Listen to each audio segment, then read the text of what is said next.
Ang tipo kong negosyo. Ang tipo kong negosyo. Mahahanap mo rin ang iyong perfect match. Ang negosyong magsisilbing inspirasyon sa iyo at makapagpapaunlad ng iyong kabuhayan. Hindi lang door number 1, number 2 at number 3 ang magbubukas para sa iyo dahil samut-saring business ang matutuklasan sa Ang Tipo Kong Negosyo. Kung saan-saan ka pa naghahanap ng business opportunity, sa akin lang. May opportunity ka na. Pwede ba kitang abutin? Ikaw kasi ang pangarap ko. Sa'yo na yung SSS, GSIS, pati ng PhilHealth ko. Basta, akin lang ang pag-ibig mo, ah. Ang budget ko sa'yo ay limited. Limited edition. Ang tipo kong negosyo.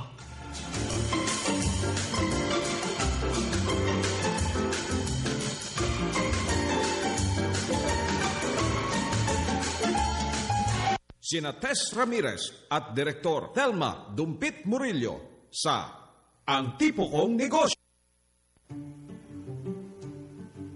Good morning! Magandang umaga po sa inyong lahat. Welcome sa edisyong ito ng Ang Tipo Kong Negosyo. Hatid po sa inyo ng Radyo ng Bayan at ng Department of Trade and Industry. Ako po si Tess Ramirez at makakasama niyo rin po sa kabuuan ng program until 9 in the morning si Director Thelma Dumpit Murillo. Director, good morning! Yes, good morning, Tess. At syempre sa ating mga suking taga-subaybay. Welcome po sa programang Ang Tipo Kong Negosyo. Ayan eh. Ang tagal natin hindi nakita. Matagal ba yun? Oh, di ba? 1 week lang. 1 week lang ba? Kasi nung wala ka, ako'y nandito. Nung ako naman ang nandito, wala ka. Di ba? Hindi tayo nag-aabot. Nagbilangan na. Anyway, nako! December 21, buhay pa tayo. Yes. So, ibig sabihin, hindi totoo ang mga sabi-sabi na mangugunaw ang mundo sa araw na ito. Ay, Ma'am Telma, grabe yung preparation sa ibang bansa. Sa China, sa Russia. Talaga? Sa Russia, nagsaselebrate pa sila. Yung mga kakainin sa Noche Buena. Ayun yung mga handa ngayon. Ha? Oo, yung ating topic, tama-tama. Pero sa kanila, celebration ito dahil magugunaw na raw ang mundo. Yung mga bata pa nga, meron pa cartoons pa sa kanila eh. Talaga? Manonood ng TV mamaya. Oh my goodness. Hindi, anong oras daw ba? Ay, hindi nila binanggit yung oras, pero December 21 daw eh. Oo nga. Anyway, so, what will be, hindi ba? So, dapat handa tayo. Correct. Sa anumang mangyayari. At, pinaka-importante para sa akin, yung dapat malakas ang iyong pananampalataya. Faith. Di ba? O, yun. Tama na. Negosyo naman tayo. Anyway, batiin natin pala ang, siyempre, Pangulong Aquino dahil itong mga nakaraang linggo, ratsyada, no? Una, yung pag-aproba ng RH. Yes. Tapos, yung ating budget ang pinakahuli. Oo. Tapos itong sin tax. So, ang ating pinagdarasal sana ay may ibunga ito na mararamdaman ng ating mga kababayan. Sana nga. Oo. Itong programa, Ang Tipo Kong Negosyo ay sumasa inyo, hindi lamang ho dito sa himpilang DZRB Radyo ng Bayan 738 kHz, kundi baging sa aming kapatid na himpilan, ang DWBR 104.3 MHz. Dumako na tayo ngayon sa ating first segment. Strict ang budget ko eh. Ang tema pala natin ngayon, mga kaibigan, ay negosyong pang Noche Buena. At pag sinabi mong Noche Buena, nandiyan na yung hamon, queso de bola, at mainit na tsokolate. Yes. Pero, meron din diyang mga kakanin na bagay. Diba? At isa dyan ang puto bongbong. Paborito ko yan. Yung kulay Puto violet. bongbong. Oo. At saka yung bibingka, diba? Maraming version na dyan, maraming mga specialty na nagtitindan ng bibingka. Pero sa umagang ito, ating kakausapin ang isang nagmamay-ari ng Puto Bongbong at Bibingka Stall. Saan nakagilap ito ni Marela? Saan palengke? Sa simbahan. Ako, simbahan ng ano to? Kay Biga, Caloocan City. Kausapin natin partner si Madam Cora Trigo. Magandang umaga po, ma'am. Good morning po. Opo, at maraming salamat sa oras na ibinibigay ninyo sa aming programa. Live po tayo ngayon sa Radyo ng Bayan. Opo. Thank you din po sa pag-imbita nyo. Opo. Ano po ba ang naisipan ninyo at napasok kayo sa negosyo ng Puto Bongbong at Bibingka? Parang ano na rin po kasi, yung parang namana po kasi sa sa magulang namin. Mhm. Kaya parang tinuloy-tuloy na lang po namin yung nakagisnan. Ibig sabihin, napakatagal na noon. Gaano katagal na po? Kung Ilan taon na kayo nagtitinda? pagsasama-samahin po, matagal na. Kasi mga 9 years old lang po. Alam ko mga tsahin ko, nagluluto na po niyan. Mhm. Kaya lang, na-develop lang po kami nung makapag-asawa yung isang kapatid namin na taga Nabotas. Aha. Tapos doon po niya na yung madagdagan ng Puto Bongbong at maging ibang ingredients naman yung inaano niya. Oo. Parang dinagdagan po para maging mas masarap siya. So meron kayong secret recipe? Meron po. Nakakaiba. Meron. Kakaiba ito Oo. sa ibang bibingka, ha, pag Kakaiba po. natikman. Kasi sinasabi din po ng mga bumibili Oo. na bakit daw po gano'n, napakasarap po ng aming Puto Bongbong. Wow. Opo. Eh, yung Talaga bibingka, pong- yung bibingka Lalo nyo na pong- naman, po. yung bibingka ninyong tinitinda. Ito naman pong bibingka, ngayon po tinatawag po siyang bibingka. Oo. Pero nung araw po, ang tawag po talaga dito Puto Karamba. Bakit? Yun po yung nakagisna namin pangalan ng bibingka. Ngayon lang po nauso na tawagin siyang bibingka. Oh, okay. Pero sa mga matatanda po rito sa amin, talagang kilala po siya na Puto Karamba. Ayun. Kapag po mga matatanda ang bumibili, Karamba po talaga ang tinatawag nila. Aha. Opo. Okay. Pag bata, anong tawag po? Bibingkinitan. So, Alicora, pag natikman ho ang inyong bibingka, babalik-balikan talaga. Ano po, hinahanap-hanap. Okay. Magkano po ang kapital ninyo, madam? Nung nag-umpisa kayo, Kapag po simbang gabi, ang pinapasok po talaga naming kapital 10,000. 10,000? Opo. Ano yun? Isang kada gabi? O buong simbang gabi? Buong simbang gabi na po yun. Siyam po, na gabi? Opo, siyam na Oo. gabi. Okay. Ay po, basta yung papasok po namin sa unang gabi 10,000. Okay. Ngayon po, dati po, nakukuha po namin yung within 3 days lang po, o 3 nights. Oo. Bumabalik na po yung aming puhunan. Correct. Oo. Opo, Ngayon?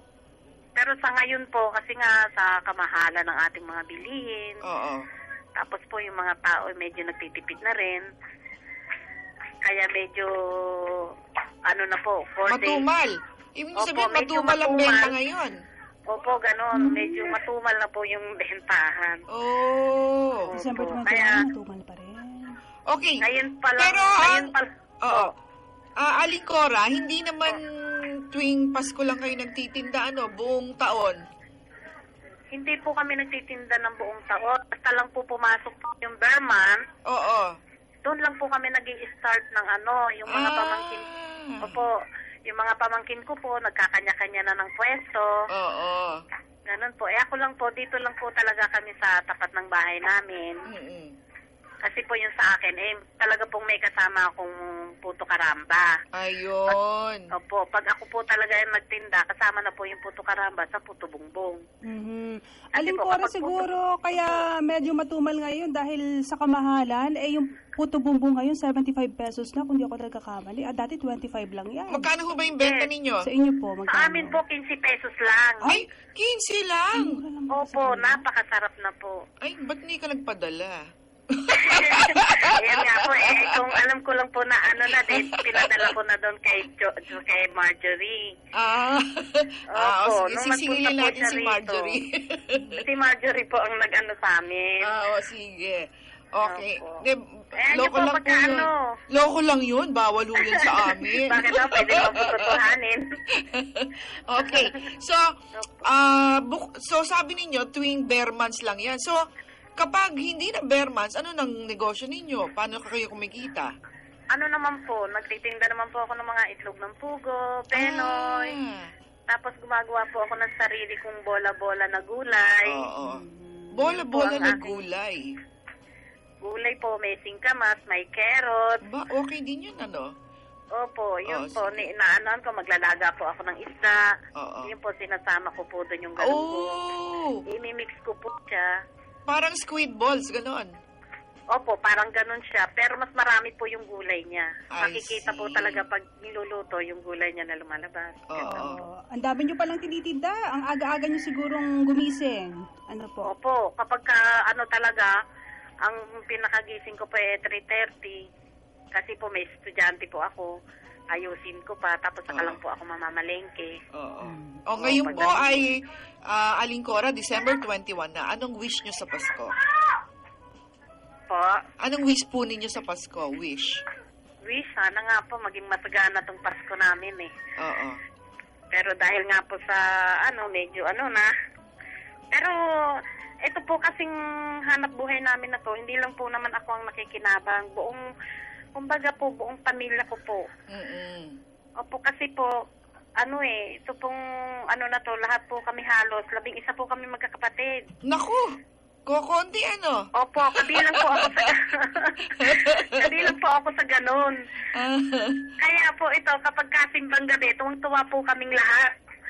Naku, ang Kasi saya. po hindi lang po ako yung makikinabang. Kami pong lahat na Oo. mga pamangking ko na, mga apo ko na, nandito na po lahat. Oo, Opo, di meron masaya. na po Yun ang importante, di ba? Yung diwa ng Pasko ay ang pamilya. At sama-sama dapat. Ayan na nga po yung kahit po, alam nyo, bispiras na po ng Pasko, talaga po nagtitinda po kami. Okay. Well, sana dumami po yung tinda ninyo, yung benta ninyo, no, Alingcora. Marami po salamat Opo, sa thank inyong you po. panahon. Good luck po. Opo. Thank you. Maraming salamat Merry din Christmas po. po. Okay po, Merry Christmas.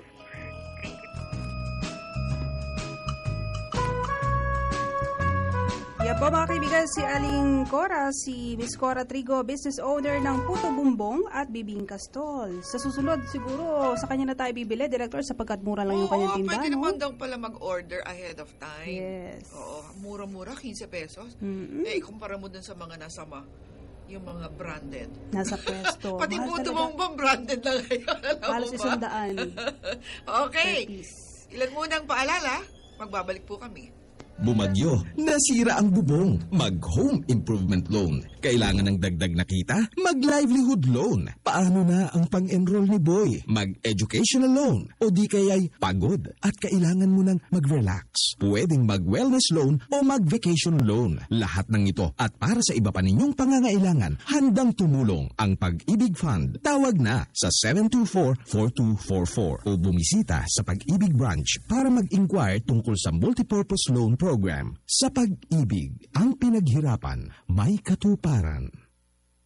Bumagyo, nasira ang bubong, mag-home improvement loan. Kailangan ng dagdag na kita? Mag-livelihood loan. Paano na ang pang-enroll ni Boy? Mag-educational loan. O di kaya'y pagod at kailangan mo nang mag-relax. Pwedeng mag-wellness loan o mag-vacation loan. Lahat ng ito at para sa iba pa ninyong pangangailangan, handang tumulong ang Pag-ibig Fund. Tawag na sa 724-4244 o bumisita sa Pag-ibig Branch para mag-inquire tungkol sa multipurpose loan program. Sa pag-ibig, ang pinaghirapan, may katuparan. 7,100 islands. Philippine Broadcasting Service. Radyo ng Bayan 738 sa Mega Manila. One Philippines, one network, PBS.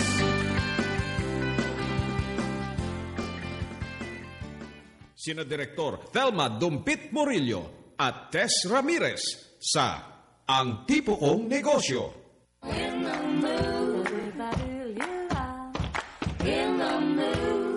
Sulyap-sulyap. Okay, and we're back to the program. Ito pa rin ang inyong lingkod, Thelma Dumpit Murillo. At syempre, kasama ang aking partner. Tess Ramirez. At partner, bukod sa puto bongbong at bibingka, ang isa pang traditional na pagkain ay ang fruitcake. Isa pang Pagka-Pasko. masarap yan. Oo. Iba-ibang klase rin ang fruitcake. Diba? Saan ba ako nakatikim ng talagang napakasarap na fruitcake na hindi lang pang Pasko lang dapat kinakain yun? Oh. Saan nga ba? Nakalimutan ko eh. Anong restaurant yon? Anyway, so ang ating kakausapin ngayon ay isa sa mga naggagawa o gumagawa ng mga fruitcake. Yan. So let's meet the fruitcake lady. Walang iba kundi si Miss Judy Lao. Good morning, ma'am. Good morning po. Yes, welcome to the program and thank you for your time. Thank you. Oo. Ma'am, gaano katagal na po kayo dito sa fruitcake business? I have been doing fruitcake since 1975. Wow, that's a long time. Yeah, matagal na po. And I think your fruitcakes has become a holiday tradition here. And, Opo. paano po ninyo sarap yung inyo pong fruitcake? Paano po ito naging kakaiba? Actually, dati, since we were small, nung bata pa kami, kung fruitcake man, hindi tayo nagustuhan eh. Dahil maraming siyang ram, maraming mga matatamis ng dates, preserved fruits. And then, I tried something like the fruitcake a la malt, no? May ice cream sa taas, noong 1975, when I was in Europe. So, I was asking, ano ba ito? And when somebody mentioned that it's a fruitcake, what went through my mind is that, bakit here in the Philippines that we don't have something like this? So, when I came back, I tried to read all the cookbooks that I can find. And then we came out with something like this, yung recipe po namin, medyo mas maraming cake kaysa yung mga preserved fruits. I see. And yung alak natin, hindi ganyan kadami. So, my fruitcakes, even children, they can eat my fruitcake. Nagustuhan po nila. And then, how were you, paano ba yun? Who coined the title of Philippines Fruitcake Lady? I think it was during the 80s, 1980s. One of, I think it was Miss Mona Gonzalez. She is one of the media people in, I cannot remember as what, I think it was in Inquirer or Philippine Star. Yes. She keeps on writing that this is the fruitcake lady. So that's how it started. Yes. Yeah. Ma'am Judy, yung iba pong nakakakain ng fruitcake, sabi nila, kaya ayaw nila nun lasang gamot. Opo. Ay, yung sa Dahil inyo sa po. mga ram. Opo, yung sa inyo po, paano po yun naiibsan yung ganong lasa at saka ano po yung pinaka-special na, pero po bang special na ingredient yun? We have Para a balik-balikan. combination of brandy and rum on our fruitcakes, pero hindi ganyan kadami. We have cherry brandy.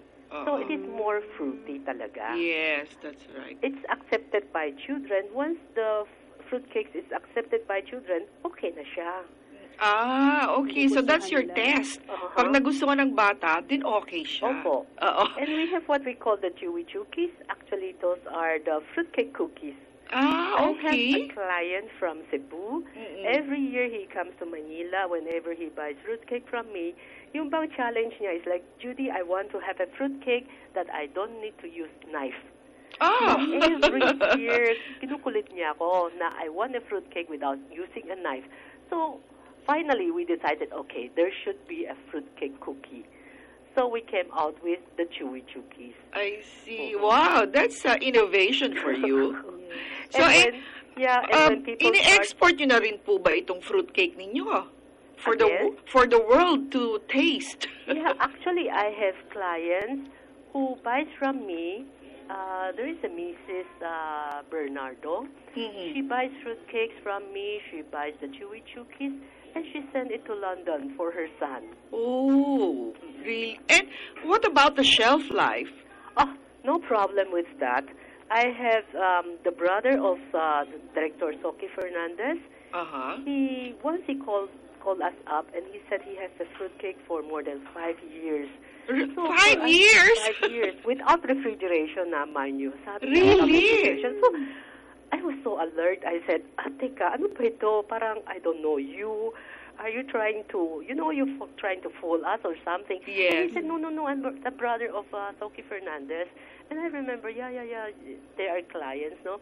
So I said, why is it that you are keeping your fruitcake without refrigeration? Tropical country tayo, di ba? Mm-hmm. And he said, kasi I read in the newspaper that in England they have these fruitcakes for 125 years. So I said, pero maginaw din sa kanila eh. So sa atin, ang init-init natin, hindi natin kaya. Refrigeration na, hindi natin sigurado, di ba? But they say nga, di ba ma'am, like wine, the older it is, the better. Exactly. So it's just like wine. Because like our fruitcakes, we don't put preservatives. Yeah. And if it can last for 5 years, talagang okay kami. Diba? So kasi wait. Preservatives. So how are you able to develop and keep your customers happy? We listen to our customers. Whenever they have some complaints, tinitingnan po namin kung ano ba ang diferensya. Like sometimes the customer will call up and say, bakit crumble yung fruitcake namin? And we realize we are using whole walnuts, yung buo na walnuts. And syempre when you cut it, crumble siya. And we use fresh butter. Yung mantikilya po namin. Yes. Syempre kailan you have to refrigerate it before you cut your fruitcake. So finally, we decided, okay, we should put a note on our fruitcakes na refrigeration muna bago ninyo kakain. Yun ang sikreto pala. May mga secrets, and there are secrets of how to preserve your fruitcakes. Even if the fruitcake is with you already, kailangan i-preserve pa ninyo. Yeah. Alagaan pa ninyo. That's right. Para it can last. Pero kung masarap talaga ang fruitcake, it cannot last din. It's not And in the packaging, I suppose. Yes. Okay. And how much are your fruitcakes for? How much do they sell for? Our fruitcakes ranges from 850 to 1,000. We have 4 flavors, actually. I see. The classic. A little bit pricey. It's pricey because it's big. Okay. 2 pounds po siya. Sulit. But nowadays, we came out with a small package that is our mini fruitcakes. All the 4 flavors are in 1 pack. Wow, that's nice. Yeah, so it's parang samplers. So, samplers. Yes, 480. You get to taste all our fruitcakes. Yeah, that's great. Well, we should get one, huh? Di ba paano po ngayon yan? Ang daming siguro mga client orders ninyo, no? Yung family bonding time po ninyo, nasasakripisyo po ba? Again? Madalas, yung family bonding time? Meron po. Usually, I realized one thing, a lot of people bought fruitcakes from us for Noche Buena. Because after Noche Buena, the next day, a lot of people called up to buy fruitcakes again. That means to say they tried our fruitcakes during their Noche Buena. Okay. Well, we'd like to wish you a very Merry Christmas. And do you have any wish for Christmas? Yes, I wish everybody a Merry Christmas and a very Happy New Year. Thank you, Ms. Judy Lao of the Judy's Fruitcakes. Thank you, Thank you, ma'am. Thank Happy you, ma'am. holidays.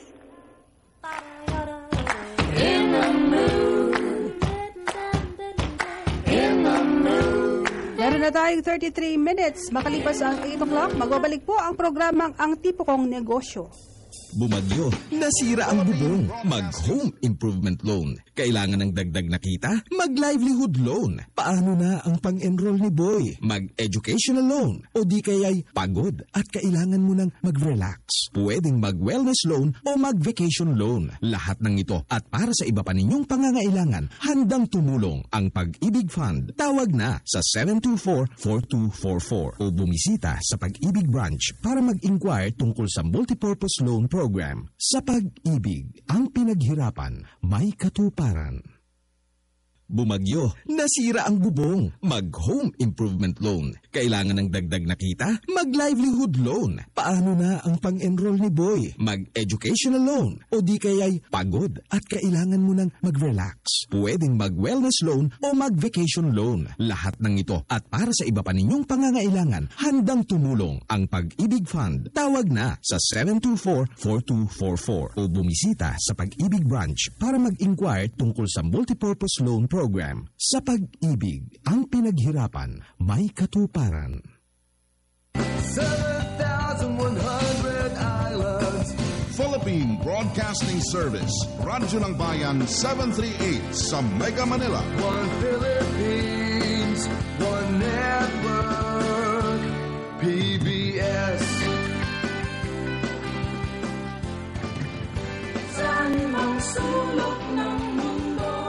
Tangkilikin natin ang radyo ng Pilipino, ang tinig ng mamamayan.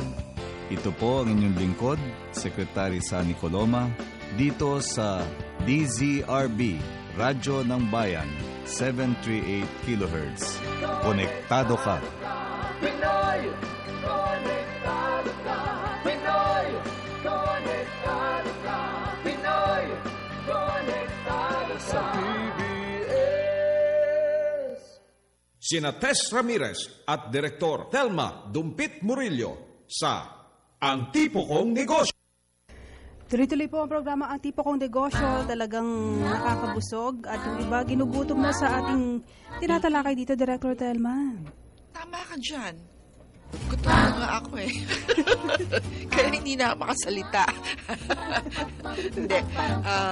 Kasi yung pinag-uusapan natin, yung mga pagkain pang Noche Buena. Yes. Hindi lang pang Noche Buena, pang Pasko talaga.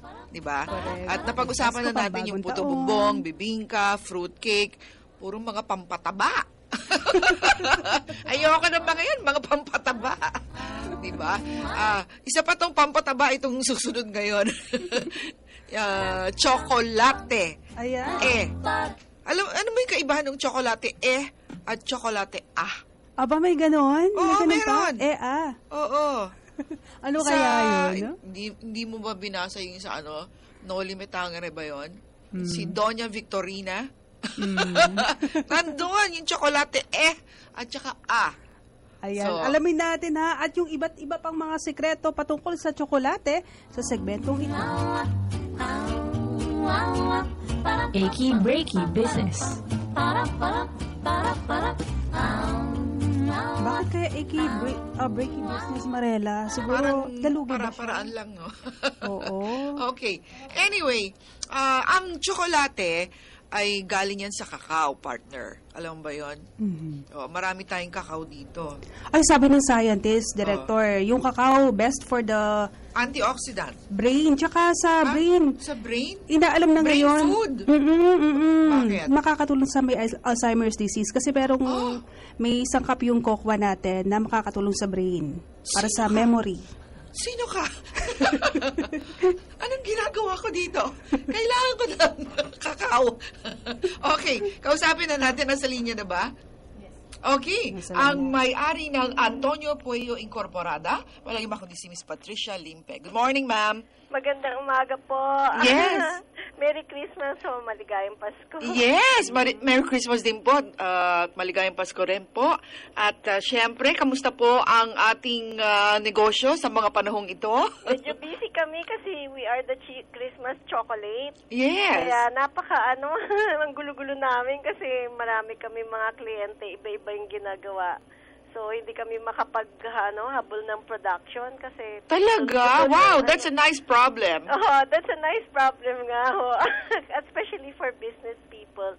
It's better kasi wala kang ginagawa. Mabuti na yung sobra kang busy. Oo, talaga. You know, Antonio Puello is one of the regular participants in all DTI organized food fairs. Hindi po ba? Opo. Kasi diyan kami nakakakita ng aming mga customers, lalo na yung mga institutional. Yes. Kasi sila ang umiikot sa mga DTI shows para maghanap ng supplier.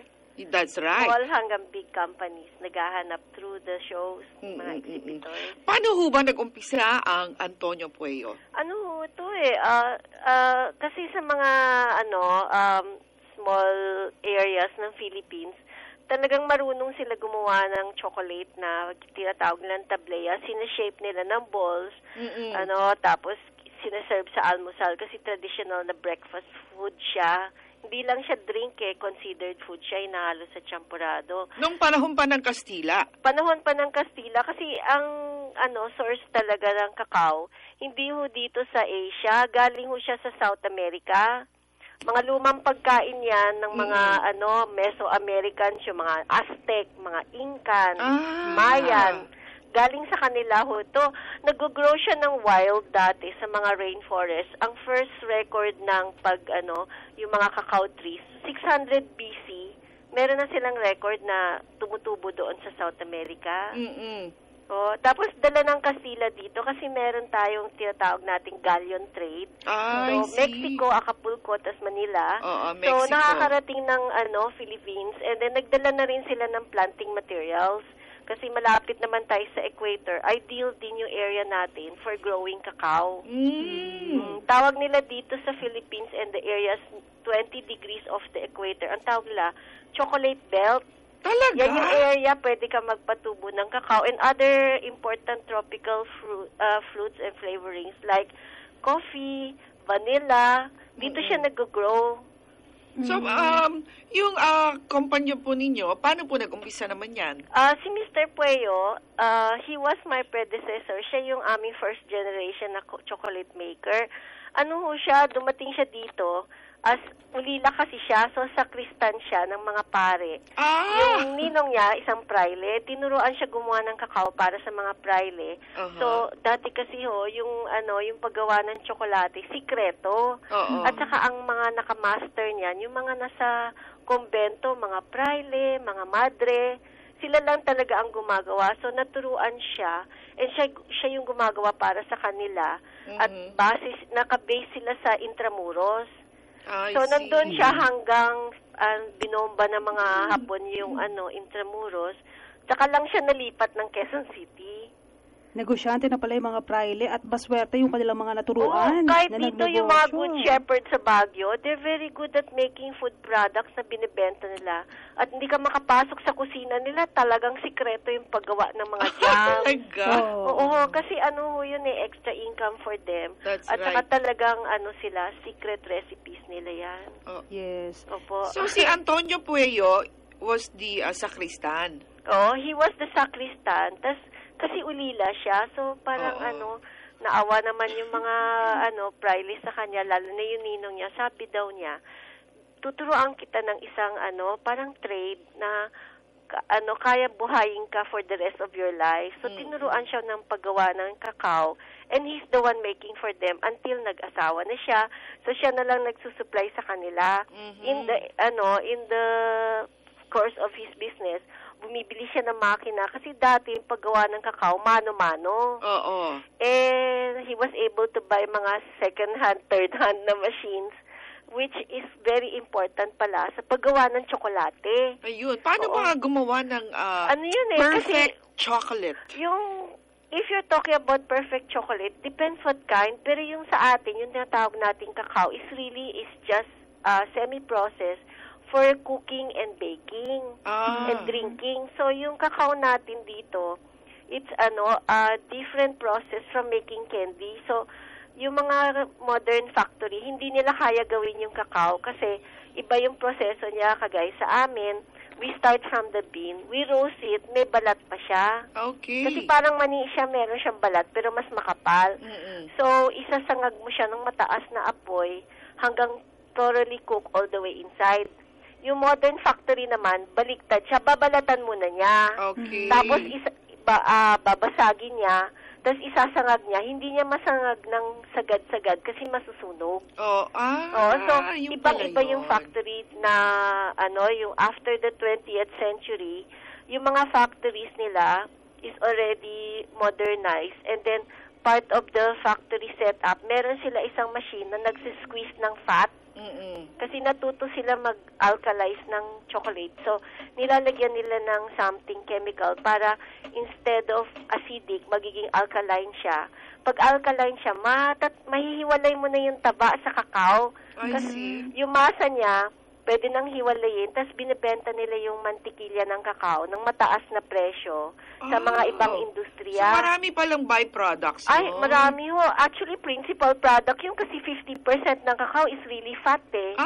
Pag na-squeeze mo sa malaking machine, parang press siya, ang may iwan doon, sapal, konting-konti na lang, yan ang ginagawa nilang cocoa powder. Yung tableya ho? Yung tableya, hindi tinatanggal yung mantikilya. Kaya pag niluto mo yung tableya, lumulutang, kita mo maraming mantikilya oily, sa babaw. Kaya masarap siya kasi yun ang nagpapasarap sa kanya, nagbibigay ng mouthfeel. At saka, siya yung parang more of the medicinal value pag may fat siya doon. Oo. Ako nga, pag nagluluto ako ng tableya, yung tsokolate, linalagyan ko pa ng butter. That's a little too fatty na. Pero you can a little bit kasi yan yung recipe ng mga Kapampangan. Nilalagyan nila ng pwede mo ba sabihin yung brand? Angkor butter daw, hindi daw pwede ibang butter. Pero I think pwede any. Pero konti lang, siguro a small teaspoon lang. Kasi may lasang iba yung mantikilya eh. You can use cream, pero ang standard recipe namin na 1-1-1, sa 1 liter water, gagamit ka ng 1 pakete ng tsokolate namin na 200 grams, isang evap din. That's what Mr. Pueyo taught me. Pero kung mahal ang evap, kung gusto mo So, teka muna po, ano uli yung recipe? 1 evap? Sa 1 litrong hot boiling water, maglalagay ka ng isang paketeng Antonio Pueyo chocolate, that's 200 grams. So, tutunawin mo siya, bubula siya, patay mo yung apoy, ibibit mo, tapos lalagyan mo ng isang evap. Ayun. Ang traditional recipe niyan, i-repeat mo yung pagbo-boil. Aalsa siya eh. So, pag nagmalsa siya, off mo yung fire or tanggalin mo siya sa apoy. Babatidor mo siya para bubula siya, lalapot siya. Paano siya nagiging malapot? Yung pag-boil, parang reduction yan eh. Boiling and boiling. Pabalik-balik. And then, yung pag-wiwis so nababawasan ng nababawasan. Nababawasan ng konti yung liquid. Tapos yung pag-wiwis mo, papasok yung air, parang egg whites ba? Yes. Lalapot siya. Tapos makikita mo talaga it's very thick na. Yung iba, nag-shortcut, nagdadagdag ng konting cornstarch. Hindi na maganda yun. Yung iba naman, anyway. may peanuts pa sila, pampalapot. Pero yung peanuts, kasi, kahit kala mo malabnaw siya, pero pag lumamig siya, makikita mo lumalapot siya. So, nag-e-export na rin ang Pueyo, hindi po ba? Pero hindi ho namin alam yung kung saan nakakarating kasi ang bumibili ho sa amin, consolidators. That's another step for mga SME.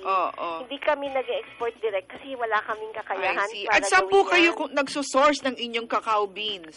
Usually, yung cacao, we're getting from Palawan, Brooks Point, tapos we're also getting from Basilan, and then most of Mindanao. Kaya nga medyo nagwo-worry kami kasi this is harvest season, tapos napahapa sa Mindanao, patay.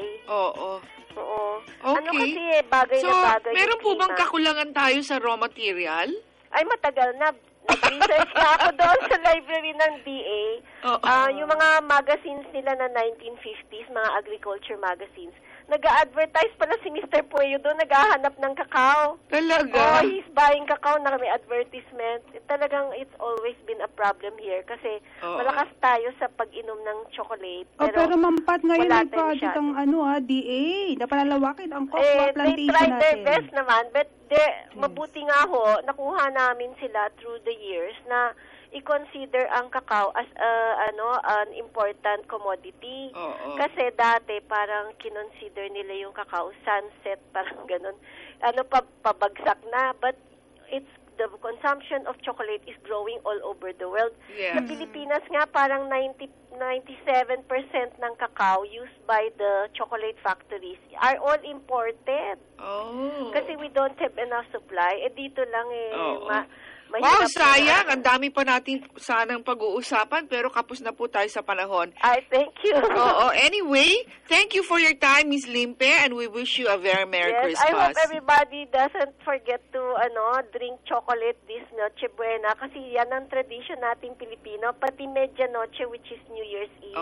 Hindi talaga mawawala yan sa pagkainan. Churros at chocolate. Pampalakas yan para hindi sila mapuyat. Okay, thank you. Okay, Merry Bye. Christmas at Gayang Pasko po. Salamat po. Para-paraan lang.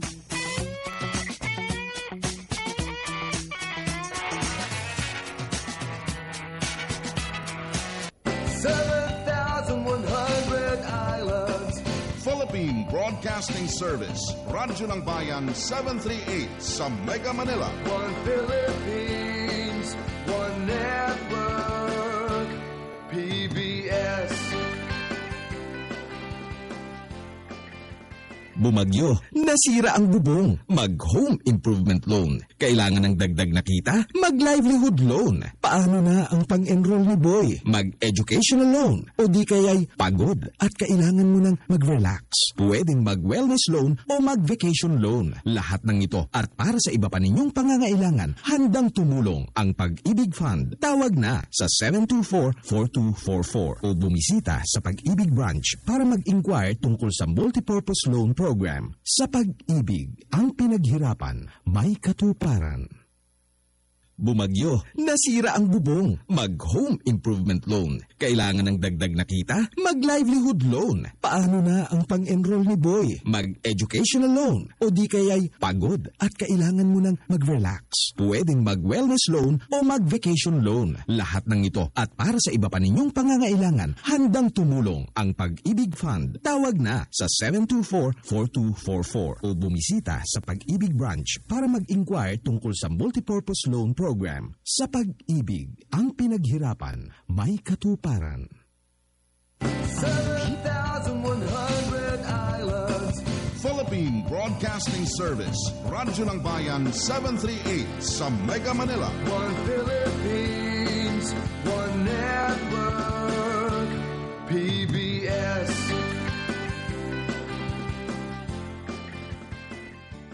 Ang tipo kong negosyo.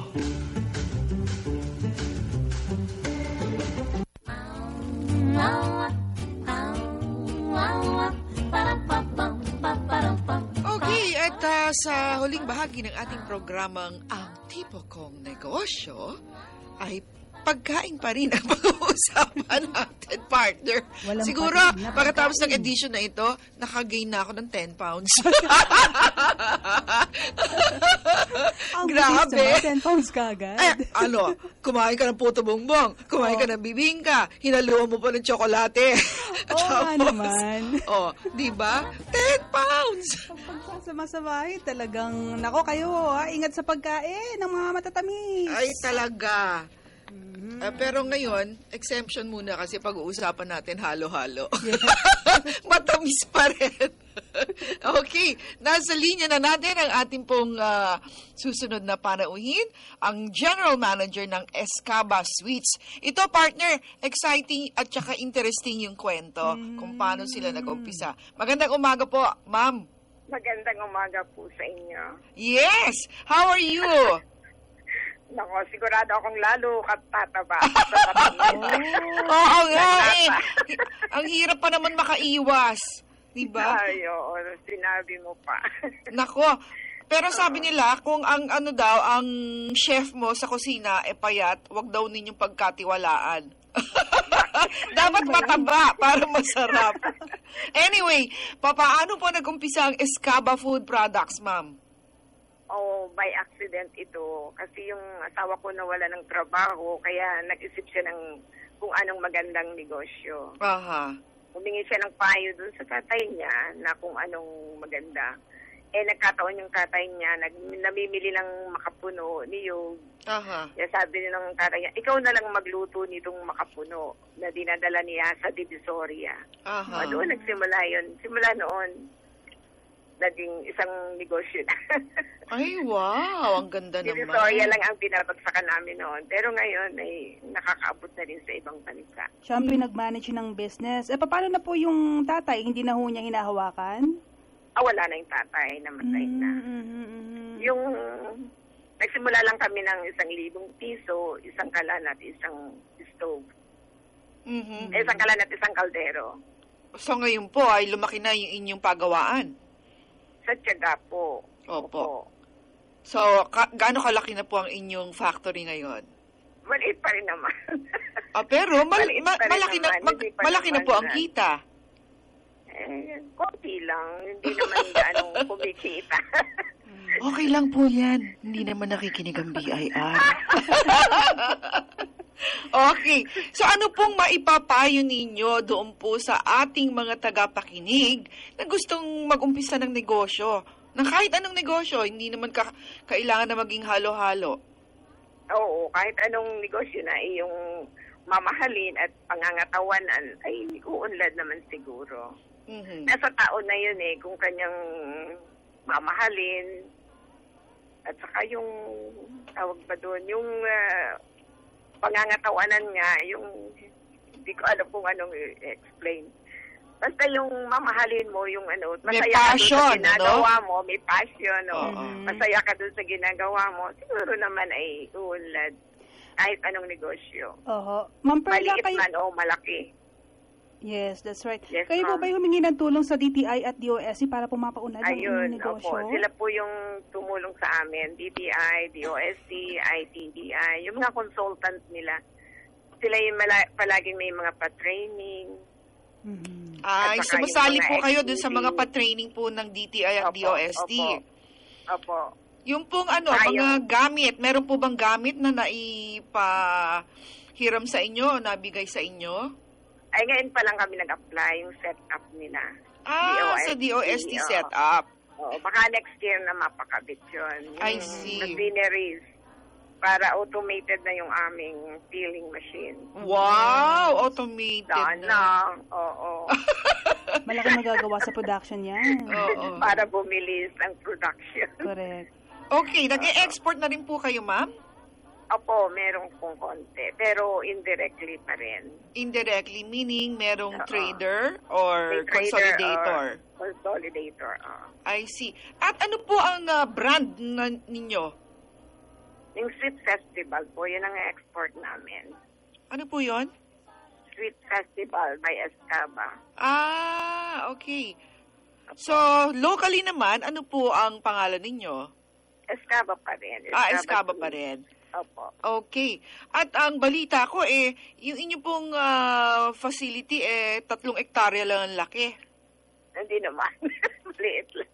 Puro po yun, puro halaman. Yung ginagamit din namin saging, makapuno, doon po nakatanim yung mga saging. Napaka-humble talaga ni Ma'am Perla, ha? Kapiraso lang po doon yung factory. So, lahat ng inyong kailangan na raw mat, doon din ninyo kinukuha sa 3 hektarya ninyo? Saging lang po, saging. Saging lang? Opo. Oo. Tapos, papaano po ang proseso noon para ginagawang minatamis? Minatamis ng saging. Katulad din po nung paggawa sa bahay, yung minamatamisan lang. Yung ordinaryong ganun lang po. Wala pong inilalagay ng mga preservative. Asukal lang talaga. Talaga? Tapos binobote lang namin, opo.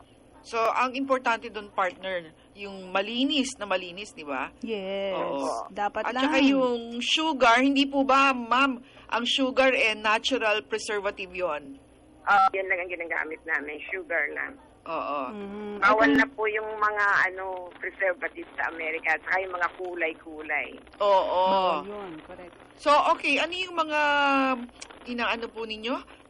Makapuno, ano pa? Makapuno, nata de coco, kaong, langka, ube, lahat po ng panlock beans, garbanzos, munggo, lahat ng panlock sa At ang presyo po ninyo ay kamusta naman kung ikukumpara dun sa ibang mga brands?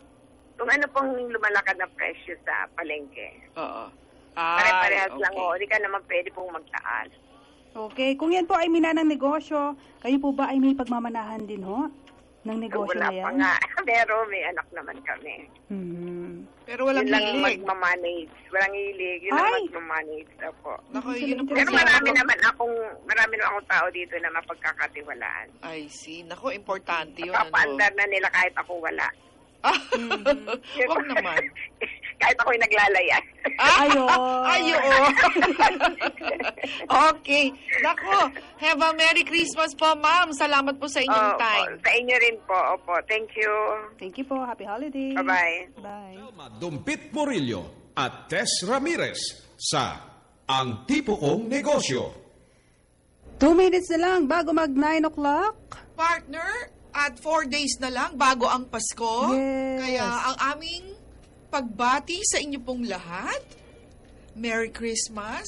At sana, partner, saan ka ngayong Pasko? Sa bahay. Malamig ba ang Pasko mo? Malamig ang panahon, kaya malamig. Director Telma, di ba? Lumalamig-lamig ng panahon. Mainit ang aking Pasko. Okay. Mainit sa pagmamahal, ha? Oo, Yun. syempre, Maraming mga diba? nagmamahal, eh. Oo. Salamat po sa mga nakaalala, nagpadala ng kanilang mga pamasko. Andun po sa hindi pa nagpapadala. Hindi. Biro lang. Anyway, nako, tapos na naman po ang isang edisyon ng Tipo Kong Negosyo. Muli po tayo magkarinigan next week po sa susunod na Biyernes. At hanggang until then, thank you. Friday ay December pa, December 28.